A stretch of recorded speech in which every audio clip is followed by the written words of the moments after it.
ഏട്ടാ ഇത് ചേപ്പിച്ചേട്ടൻ കുറെ നേരമായിട്ട് വിളിക്കുന്നു. എന്താ ഫോൺ എടുക്കാൻ കേട്ടില്ലായിരുന്നോ? അമ്മയിലാണ് കുട്ടിക്കാരൻ പോകാൻ വേണ്ടി വിളിക്കുന്നത്. നീ എന്നെ ഇവിടത്തില്ലോ അവനെ ഫോൺ എടുക്കാത്ത. പോയേട്ടാ അങ്ങനെ പറയല്ലോ. ഞാൻ എന്തിനാ വിടാതിരിക്കുന്നത്? നിങ്ങൾ പോയിട്ട് വാ.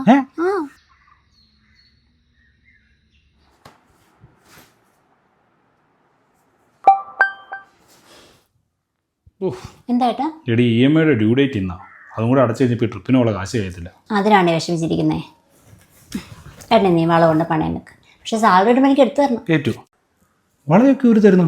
എന്തെങ്കിലും ദുരുദ്ദേശം? എനിക്ക് ഒരു ദുരുദ്ദേശമില്ല. ഏട്ടൻ ചെല്ല്, ഞാൻ പോയി തുണി വിരിച്ചിട്ട് വരാം. എന്നാ തുണിക്ക് ഞാൻ വരാം. ആരേട്ടാ? അല്ല അത് പറയേട്ടാ. കാർത്തിക. ഓ ഏട്ടനെ ആ പഴയ ഏട്ടൻ സംസാരിക്കാൻ എന്തെങ്കിലും ആവശ്യത്തിലായിരിക്കും വിളിക്കുന്നത്. അപ്പോൾ നിനക്ക് കുഴപ്പമൊന്നുമില്ലേ? എന്ത് കുഴപ്പം? ഏട്ടനെ എനിക്ക് നന്നായിട്ട് അറിയാം. ഏട്ടൻ സംസാരിക്കും, എനിക്ക് നിങ്ങളെ നല്ല വിശ്വാസം.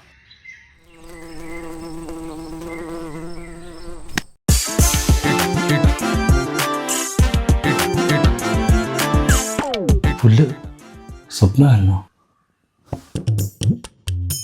രാവിലെ കാണുന്ന സ്വപ്നം വലിക്കുന്ന പറയുന്നത്. ഇനി അവക്കൊരു മാറ്റം വന്നാലോ? അതേ മനുഷ്യ, നിങ്ങളുടെ കൂട്ടുകാരൻ നാറി വന്നിപ്പുണ്ട്. ഇവിടുന്ന് ട്രിപ്പ് എന്നെങ്ങാനും പറഞ്ഞ് ഇറങ്ങാനാ നിങ്ങളുടെ ഉദ്ദേശമെങ്കിൽ നിങ്ങളുടെ 2 കാൽ ഞാൻ തല്ലി ഓടിക്കും. കേട്ടല്ലോ? ഈ പൊതിനെ എന്നെ കൊണ്ടേ പോകത്തുള്ളൂ.